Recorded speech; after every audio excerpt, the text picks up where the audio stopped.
Et bon, ça me fait chier, voilà, c'est comme ça.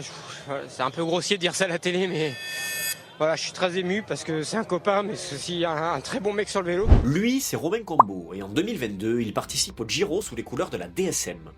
Souvenez-vous, cette année-là, le Tour d'Italie est incandescent, puisqu'ils sont 5 garçons à pouvoir se jouer la gagne. Jay Hindley, Mikel Landa, Richard Carapaz, Joao Almeida, et enfin le français Romain Bardet.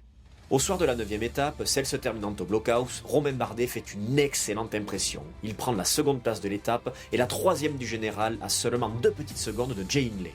Certes, nous ne sommes qu'à la mi-course. Mais voir un Français si bien placé sur un grand tour, avec les jambes et la légitimité pour aller au bout, on n'a plus connu ça depuis Pinot sur le Tour 2019. Hélas, quelques jours plus tard, le rêve tourne au cauchemar.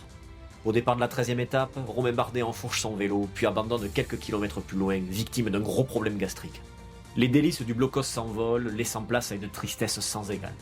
À l'arrivée de cette maudite journée, Romain Combo, le coéquipier et super copain de Bardet, est attendu en zone de presse pour donner des raisons sur l'abandon de son leader.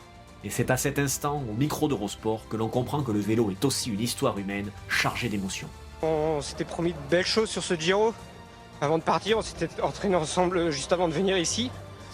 Et voilà, c'est comme ça. Il était plus que prêt.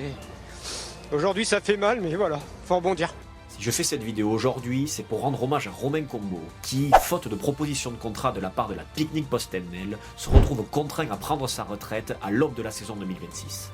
Par mes mots, je veux faire comprendre qu'on célèbre souvent un leader pour ses attaques, ses victoires, ses exploits. Mais rien de tout ça ne serait possible sans le travail de l'ombre, l'abnégation de coéquipiers devenus copains des champions au fil du temps. Alors, si vous avez aimé les années DSM de Romain Bardet, vous pouvez remercier Romain Combo qui l'a accompagné dans bon nombre d'épreuves. Bonne retraite à toi, monsieur Romain Combo.